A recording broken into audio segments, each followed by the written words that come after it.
Mirëmbrëma miq, mirë se vini në programin Familja 7, zbrastësia në mes të bollokut. Jetojmë në një kohë me më shumë mundësi, më shumë se kur më parë, më shumë teknologji, më shumë informacion, më shumë komoditet, e megjithatë, zemrat shpesh ndihen bosh.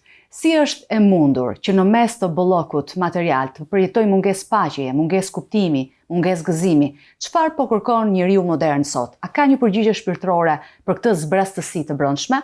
Ne do të flasim për shkaqet e kësaj gjendje, për realitetin e familjeve të rinisë, por edhe për shpresën që gjendet vetëm në Krishtin. I ftuar pastor Eduard Hoxha, Kisha e Krishtit në Vlorë. Mirë se na erdhe, pastor. Faleminderit. Faleminderit, është kënaqësi të kemi këtu edhe vlerësojmë që vini, merrni rrugën e gjatë për të na ardhur në këtë studio, shumë bekim. Është kënaqësi të diskutosh gjëra të kësaj natyre pasi na prekin gjithëve. Faleminderit, pastor. Në fakt besoj është një temë shumë e qelluar, e goditur, është një realitet që na prek të gjithëve, zbrastësi në mes të bollokut. Sot jemi koshjente dhe është bota dhe jeta reale që na rrethon, njerëzit janë në ankth, nuk janë të kënaqur, nuk kënaqen kurrë, duket sikur duan, kërkojnë më shumë. A mendon se në fakt bolloku i ditëve të sotme edhe teknologjia nuk po na bëjnë të ndjeshëm ndaj asaj që ne duam vërtet sot? Si e shikon ti këtë realitet? Që bolloku krijon më shumë boshllëk, kjo është e provuar historikisht. Për shembull, më vjen ndërmendje një dorëshkrim për Aleksandrin e Madh. Kur ai ishte në betejën e tij të fundit, mbasi fitoi, ai nuk kishte më beteja të tjera, pushtoi gjithë botën, perandori e madhe, dhe përfundoi të gjunjëzoi i boshatisur në veten e tij duke qarë. Dhe ushtarët u habitën çfarë po ndodh, edhe ai tha sepse nuk ka më botë për të pushtuar. Domethënë, ai nuk kishte çfarë të bënte më. Nuk kishte çfarë të arrinte më, i kishte arritur gjitha dhe prap u ndje bosh. Kjo jo vetëm që është provohet shkencërisht, kështu historikisht, po edhe shkencërisht. Sot studimet shumëta thonë që ne jemi gjenerata më e pasur dhe më e depresuar ndonjëherë. Të paktën me se çfarë dhënash që kanë. Kemi më shumë lidhje me internet, me rrjetet sociale, me të gjitha, dhe jemi shoqëria ose gjenerata më e izoluar ndonjëherë. Edhe kjo të bën të mendosh shumë thellë. Madje ka edhe një term në psikologji për këtë pjesë që quhet efekti hedonist, pra i vetë kënaqësisë. Që sa më shumë ti arrin diçka, ti kërkon të arrish një tjetër më të madhe, dhe ti arrin të kërkosh një tjetër më të madhe dhe ti shton energjinë, shton gjithçka dhe nuk gjen asnjëherë atë vetë përmbushjen brenda vetes. Jemi në kërkim tërkohë. Po, edhe krahasoj njësoj si ajo pista në palestër, që ti vrapon, në fillim, edhe kur arrin diçka, ti çfarë bën, shton shpejtësinë dhe vazhdon vrapon prapë më shumë. Arrin diçka tjetër, e shton akoma dhe më shumë shpejtësinë. Dhe realiteti është që ti mbetesh gjithmonë në të njëjtin vend dhe ndihesh më zbrazët, më bosh, harxhon më shumë energji, më shumë forcë dhe ndihesh i ngjanë si ati të mbacin që ti e fryn në pas çdo arritje derisa plas. Dhe efektet i shohim sot tek njerëzit që janë VIP-at për shembull të njohur që kanë përfunduar shumë keq, sepse nuk e arrin ta përmbushin. Pa përmbushur, pa kënaqur është edhe ana tjetër, besoj, sepse unë shoh edhe shumë që reagojnë në rrjetet sociale dhe thonë që nuk në vitet më përpara nuk kemi qenë në bollok, por kemi qenë më të lumtur. Por unë mendoj se ai boshllëku ka qenë gjithmonë aty. A mendon se është mirë kur ne arrim e kuptojmë që po ka një boshllëk dhe gjërat nuk na mbushin? A është një hap i mirë të jemi të vetëdijshëm për këtë? Faktikisht ka dalë një shprehje që thotë ishim më mirë kur ishim më keq. Në atë pjesë sepse ti fillon dhe ndjen atë zbrastim. Faktikisht boshllëku në vetvete nuk është gjë e keqe. Është gjë e mirë. Sepse kjo tregon që fryma jonë, shpirti ynë i jep një sinjal që ne kemi diçka për të përmbushur, duam gjëra të vërteta, duam gjëra që vërtet na përmbushin. Edhe këto gjëra faktikisht nuk mund të arrihen me gjërat materiale apo gjërat që na rrethojnë, sepse kemi kemi gjithçka rreth nesh, por asgjë brenda nesh. Edhe ky është paradoksi i madh edhe në shoqërinë e sotme, sepse madje edhe shoqëritë më të zhvilluara kanë numrin më të lartë të depresionit dhe të përdorimit të antidepresantëve. Edhe kjo tregon që nuk mbushet me gjëra. Po, me që preke pak suksesin e artistëve, në këtë rast konkret, të një individi, shumë po e ngatrojnë suksesin me përmbushjen. Ku mund ta gjejmë ndryshimin mes kësaj? Është një vijë shumë e hollë faktikisht, që njerëzit i ngatron dhe i konfuzon shumë kjo gjë. Ajo çfarë e dallon suksesin me përmbushjen është që sukses është ajo çfarë ti ke. Ajo që ti arrin, ndërsa përmbushja është ajo që ti je. Është identiteti yt personal. Dhe në çfarëdo lloj gjërash ti mund fitosh gjithë botën, edhe prap ndihesh bosh, sepse i papërmbushur, sepse nuk e gjetur veten. Realiteti është që ti veten e ke me vete gjithkohës, edhe identitetin duhet ta zbulosh dhe jo ta krijosh. Shumë njerëz përpiqen ta krijojnë identitetin, edhe se gjejnë asnjëherë veten, sepse e kërkojnë jashtë tyre ndërkohë që është brenda tyre. Është njësoj si ajo pasqyra që është me balt, me pluhur, edhe ti s'arrin të shikosh dot imazhin tënd. Edhe ajo çfarë duhet bësh është jo të vizatosh një pikturë tënde, por ta fshish dhe të shikosh veten se kush je realisht. Edhe kjo pasqyrë është Bibla, sipas është manuali i jetës që na tregon se kush ne jemi si persona. Pra, me që dole tek Bibla, a beson se është kjo zbrastësi pasojë e largimit nga vlerat shpirtërore dhe nga Perëndia? Si mund të manifestohet kjo në jetën e përditshme? Absolutisht që po. Është njësoj sikur të largohesh nga dielli, edhe thua se është kaq ftohtë. Është njësoj sikur përpiqesh të mbushësh një kovë me vrima. Edhe thua pse s'po mbushet. Është nuk e di si tek Jeremia për shembull na thuhet në Bibël që vetë Zoti u drejtohet popullit të Izraelit dhe i thotë që populli im ka bërë 2 mëkate. E para më ka braktisur mua, burimin e ujit të gjallë, dhe e dyta ka hapur sterna ujit të prishura që nuk mbajnë ujë. Edhe shumë njerëz largohen nga Zoti dhe nuk habiten pse janë bosh, sepse kanë ikur nga burimi i kuptimit dhe i domethënies. Kjo zbrastësi, ky boshllok, si mendon prek dinamikën e familjes shqiptare? Çfarë shenjash keni vënë re? Shenjat janë pothuajse i shohim në shoqëri, në familje, kudo.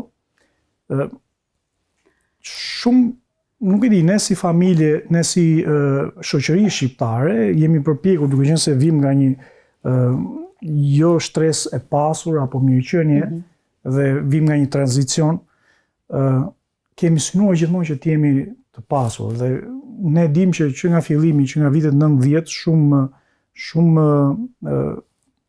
burra për shembull shkuan në emigrim edhe shkatruan familjet e tyre, disa nuk u kthyen, madje u kthyen ose u martuan andej, domethënë dhe i lanë gratë këtej dhe kishin fëmijët e tyre, pra duke kërkuar gjëra për më shumë, për më mirë, dhe duke kërkuar këto gjëra dhe arritën të harrojnë, të humbasin veten, familjen, vlerat, gjithçka për shkak të kësaj gjëje. Dhe kur vim tek familja, pastaj pasojat janë të dukshme, sepse është njësoj sikur ti hypur në një tren luksoz, edhe ti thua që sa mirë që ka këtu, sa rehat është këtu, është mirë, kjo është ajo lumturia e vërtet, kjo është kënaqësia e vërtet.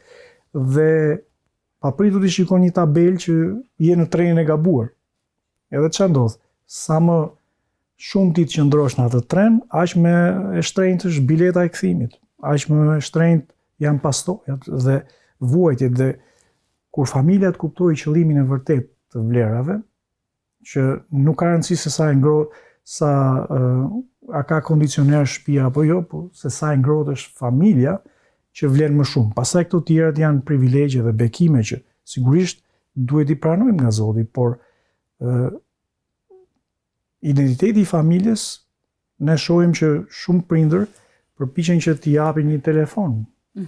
Ose t'i dërgojnë para për shembull fëmijëve të tyre edhe pse janë emigrojnë për një jetë më të mirë dhe mendojnë që e kanë përmbushur detyrën e tyre prindërore. Por faktikisht kjo fëmia ka nevojë për prezencë dhe jo për një transakcion parash apo të mira materiale. Sigurisht këto janë të rëndësishme, por ajo që ka më shumë rëndësi është prezenca dhe marrëdhëniet. Dhe kjo është ajo çfarë ka humbur sot. Jemi të izoluar. Pastor, çfarë do t'i thoje një të riu që thotë unë kam provuar gjithçka dhe prapë ndihem bosh dhe duket po sot rinia shqiptare përpiqet që t'i japi kuptim jetës vet me gjëra të jashtme me paran, me pozitën, me pushtetin, me të dukurit, me krahasimin. Duhet të kuptojmë radhë parë, ata duhet të kuptojnë dallimin midis lumturisë edhe gëzimit. Lumturia është diçka që është e jashtme. Nëse ti arrin diçka, je i lumtur. Nëse ti përmbushesh, kurse gëzimi është diçka tjetër. Gëzimi është diçka që buron nga brenda, është një forcë, është një pasion që buron nga brenda dhe ti nuk ke pse pret derisa ta marrësh atë gjë që ti je i lumtur, po ti je gjatë rrugës i lumtur derisa të arrish atë gjë. Dhe më kujtua djali im një ditë, ishte në një krah kishte Spider-Manin, në një krah tjetër kishte 4 makina, edhe po më kërkonte Haribo. I kishte duart zëna edhe i them, "Okej, mund të lësh Spider-Manin", i thash. "Jo", thoshte, "nuk e lë." "Atëherë mund të lësh makinat." "As këto nuk i lë." Atëherë thash unë, "Si mund ta marrësh Haribon?" Edhe kjo është një figurë edhe me të rriturit, sepse ne ose me të rinjt, apo jo vetëm me të rinjt, po me natyrë njerëzore, përpiqemi që të mbushemi më shumë gjëra dhe refuzojmë bekimet e mëdha që Perëndia ka për gjithë secilin për nesh. Që të jesh i plot, duhet zbrazësh nga disa gjëra. Dhe të rinjt duhet zbrazen nga shumë gjëra të gabuara për të mbushur me gjëra më të mira që Zoti ka për secilin prej tyre. Ti personalisht duke qenë se je i krishterë dhe ke vite që beson tek Jezusi, a ke arritur ta mbushësh të boshllëk? Si ke ndier ti paqen dhe gëzimin e vërtet në Zotin? Në jetën time unë kam pasur momente, flas dhe nga eksperienca, kam pasur momente që kam qenë lart edhe poshtë. Edhe një gjë që kam arritur të kuptoj është që si astronauti që shkon hënë dhe ai pëlumbari që zhytet thellë në det, ka nevojë për të njëjtin element, oksigjenin. Nuk mund të shkojnë dot thellë dhe nuk mund të shkosh dot lart, po në momentin që heq atë maskën, atëherë edhe një meme kam parë para ca kohësh, ishte një astronaut lart dhe thoshte, "S'ka Zot këtu." Edhe ai që i thot, "Hiqe pak maskën e oksigjenit dhe ta kuptosh pastaj nëse ka Zot apo jo." Edhe un kam qenë edhe lart dhe poshtë, dhe ajo që më ka mbajtur gjithmonë është fryma e Zotit. Ka pasur momente ku unë i mbarova të gjitha lutjet, i mbarova të gjitha fjalët, kam qenë, po nuk kam qenë ndonjëherë aq zbrazët dhe aq i dobët, aq i pafuqishëm ndonjëherë, dhe nuk është se mbaja ndonjë mend varg në një varg biblik, por njëri që më kujtua një varg ishte fjalët e Jobit kur tha, "I bekuar qoftë emri i Zotit." Edhe pse unë isha në momentet më të ulta të jetës time, kjo më dha një forcë. Momentin që unë u zbraza, momentin që unë isha i dobët, aty kuptova se sa i fort mund të jem kur mbushesh me Zotin. Aty erdhi dhe kthesa ime. Jote, ishte momenti i dorëzimit. Po, fiks, momenti i thyrjes. Kur thyhesh, aty ndodh dhe kupton se çfarë është Zoti dhe kupton se çfarë bekimesh ai ka për secilin prej nesh. Duke qenë se edhe je pastor te kisha, ke qenë në kontakt dhe je me shumë njerëz dhe ke parë nga afër ndryshimin e jetëve tyre. A ke ndonjë dëshmi konkrete se si ti e ke parë këtë nga zbrastësi në plotësim me Krishtin? Ka raste plot, por unë do të veçoja një vëlla në besim, i cili më tregoi për jetën e tij. Ai më dha një fletë, edhe unë shikoj e gjithë fleta ishte e mbushur një fletë formati me titujt. Me titujt që ai kishte. Edhe unë po lodhesha duke i numëruar arritjet dhe tituj që ky person kishte, dhe ai ishte në pension. Edhe ai e pa që unë po habitesha me gjithë këto tituj që kishte marrë, edhe më tha, tani kjo nuk do të thot asgjë. Nuk do të thot asgjë. Pse e thën kjo nga një person që ka arritur shumë gjëra, dhe që unë po mahnitesha me arritjet e këtij personi. Dhe kjo më goditi dhe më dha një mësim që çfarëdo që ne të arrijmë në jetë, Krishti është ai që na përmbush dhe na plotson dhe jep domethënie dhe kuptim jetës tonë. Kjo është e realizuar në jetën tënde dhe sigurisht në jetën time të shumë dëgjuesve të kështerë që po na ndjekin kemi dëshmi plot. Madje përveç kësaj isha duke menduar edhe për shumë histori që njerëz të ndryshëm që kanë prekur fundin e suksesit, kanë arritur majat në fund ose në prag të vdekjes tyre kanë bërë deklarata të fuqishme që asgjë nuk mbushi dot zemrën e tyre dhe asgjë nuk kishte vlerë dhe të gjithë në fund kanë dalë me mesazhe që duajeni jetën, duajeni familjen tuaj, duajeni njerëzit që keni afër sepse këto kanë më shumë vlerë. Por njeriu është pak egoist në qenien e tij, sado i shohim këto raste dhe këto dëshmi, prap njeriu është gjithmonë në kërkim të gjërave, do edhe më shumë, do edhe më shumë. Çfarë do t'i thojë një triu që ndihet bosh, po nuk e ka njohur Krishtin? A ja vlen të njihet Krishti? Absolutisht. Ajo çfarë dua që t'i përcjell çdo të riu është mesazhi i madh i Krishtit, është bekimi i madh që ai ka për secilin prej tyre. Solomoni arriti shumë gjëra ishte një ndër njerëzit më të pasur që mendohet këtë ekzistuar ndonjëherë, edhe në fund tha është kotësi e kotësive. Pra, lumturia, ti nuk mund t'jesh i lumtur gjithkohës, por lajmi i mirë është që ti mund t'jesh i gëzuar gjithkohës. Dhe kjo është ajo çfarë Bibla ofron.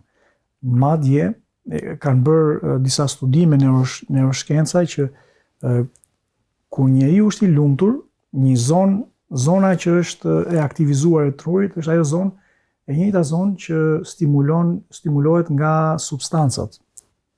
Pra, ti s'mund të jesh i lumtur. Nëse je i lumtur gjithkohës, duhet të flasësh me psikologun. Është e pamundur. Nuk mund të arrihet një gjë e tillë dhe jo vetëm të rinj, por edhe të rriturit gjërmojnë pas kësaj dhe kur nuk gjën. Ndërsa pjesa e gëzimit, kur njerëzit ndiheshin të përmbushur, lidhej me atë pjesë të trurit që ka të bëjë me arsyetimin, me kuptimin, me domethënien. Dhe këto janë gjërat që t'japin forcë për të vazhduar përpara dhe të rinjt kanë shumë nevojë për fanca, për tifoz, për mbështetje. Dhe është një varg i bukur në Bibël që tregon që tifozi më i madh është Zoti për neve. Është te Sofonia 2:13 që thotë Zoti do të broras me britma gëzimi për ty. Imagjino Zotin duke bërë tifoz për jetën tonë. Akoma një varg tjetër thotë gëzimi i Zotit është forca ime. Forca juaj. Dhe kjo është ajo çfarë të rinjve do t'u ofroja. Lumturia është diçka që ti mund ta arrish kur ti arrin diçka. Por ndoshta ti s'mund ta arrish kurrë atje, dhe do thotë që s'do të jesh asnjëherë i plotësuar apo i lumtur. Por ti mund të jesh gjithmonë i gëzuar dhe kjo do t'japi forcë për të vazhduar. E kam provuar edhe me jetën time personale, sa herë që jam ndier bosh ose me pak fjalë kot. Edhe ti mund mos kesh fare, ti nuk ke asnjë shqetësim, por ngrihesh një ditë dhe ndihesh shumë keq. Dhe sa herë që kam qenë duke kaluar kohë me Zotin, sa herë jam lutur, kam lexuar fjalën, ajo ka qenë terapia më e madhe për mendjen, për shpirtin, për zemrën time, dhe kam dalë nga lutja e ndryshuar.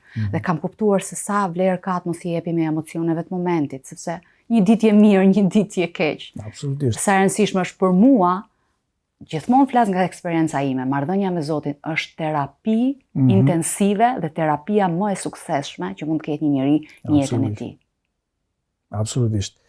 Mjafton të ndalesh vetëm gjysmë ore ose edhe më pak se aq, më pak se koha një kafe që pim çdo ditë dhe mund të ndryshojë jetën tënde si asnjëherë tjetër. Dhe mund të t'japi qartësi, forcë, gëzim, motivim për të vazhduar përpara. Unë jam përpjekur shpesh që të inkurajoj shumë njerëz pa qenë i inkurajuar vetë. Jam përpjekur që të ndihmoj shumë njerëz kur kam pasur shumë nevojë që të ndihmohesha vetë. Dhe them mos e bëni atë gabim, sepse ndihesh i zbrazët, ndihesh i lodhur. Por momenti që ti mbushesh me Zotin, aty pasaj ti ke forcë për të mbështetur, për të ndihmuar dhe për të bekuar shumë njerëz të tjerë. Lavdi Zotit, pastor, se në bisedë kam kuptuar që përveç kohës me Zotin që ti i karikuar, shumë njerëz që besojnë tek Jezusi i besojnë për gjëra të mëdha, për të ardhmen, për martesën, për një makinë, për një apartament. Po unë kam kuptuar nga eksperienca ime që Zoti është Zot i detajeve, ai do t'ja di dhe për ato gjërat e vogla që na marrin gëzimin e na bëjnë të ndihemi bosh gjatë ditës. Ai do t'ja di edhe për atë punën tënde, për një problem që ke në një marrëdhënie, për familjarët e tu, për fëmijët e tu, do t'ja di për financat e tua, për gjëra që të mungojnë. Pra është Zoti i detajeve dhe shpeshherë nuk do ta vendosim Zotin në qendër vetëm për ato gjëra të mëdha, por në një marrëdhënie të përditshme edhe për gjërat e vogla. Absolutisht.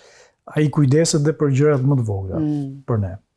Por ai nuk na jep ato gjëra që ne duam, por ato që na duhen. Nevojshme për ne. Dhe ky është dallimi midis lumturisë. Ka shumë gjëra që duam, edhe janë të pafundme. Por problemi është që a janë të mira, a janë të ndërtuese. Jo çdo gjë që ne ndihemi mirë ose na pëlqen është e shëndetshme për ne, por Zoti na jep ato që na duhen. Lavdi Zotit. Ndonjëherë çfarë na duhet është zbrastia, thyrja, vështirësitë, që të kuptojmë dhe të bëjmë dallimin. Pra për ta përmbledhur, si mundet kisha dhe besimi të jetë një përgjigje konkrete për ata që janë duke kaluar në sfida të boshllëkut, të zbrastësisë, përveç për te një rituali një herë në javë. Është për të ardhur keq sepse shumë kisha thjesht bëjnë ritualin, atë shërbesën dhe mendojnë që kanë bërë atë misionin e Krishtit. Por faktikisht është komplet më shumë se sa kaq. Është njësoj se atje kur ti shikon tymin, ti e di që ka zjarr. Atje kur ti shikon hijen, ti e di që ka diell. Dhe atje kur ti shikon dashurinë, ti e di që ka kish. Nëse nuk shihet dashuria, nëse nuk bëhet e dukshme, atëherë thjesht po bëhet një ritual. Edhe unë mbaj mend kam bërë një sondazh para ca kohësh, edhe bëra një pyetje, çfarë është më e vështirë për ty?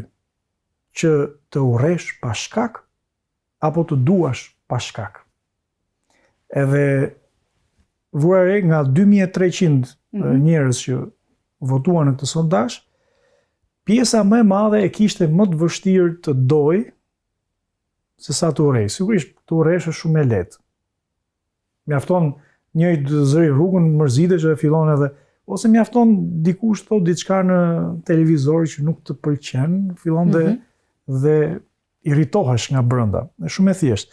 Por që të duash është më e vështirë për shumë njerëz dhe kisha na mëson që ne jo t'i gjykojmë njerëzit, por t'i duam ata. Jo thjesht të mendojmë sikur jemi më superior, më të ndershëm, më të shenjtë, por t'i ofrojmë atyre dashurinë e Zotit, sigurisht të vërtetën e Zotit, dhe t'i afrojmë përmes shembullit që ne kemi. Po. Dhe Jezusi na deshi kur ishim ende mëkatar. Po, është një varg mjaft i fuqishëm.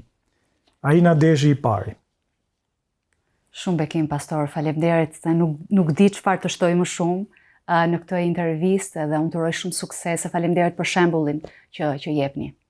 Faleminderit juve. Faleminderit, pastor. Të dashur miq, ndoshta zgjidhja nuk është të shtojmë më shumë, por të kthehemi tek thelbi, të kthehemi tek ai që e njeh zemrën tonë, e mbush atë me paqe të vërtet. Vetëm Perëndia mund ta mbush boshllëkun që asgjë tjetër nuk mund ta plotësojë. Rikthehemi pas pak në studio.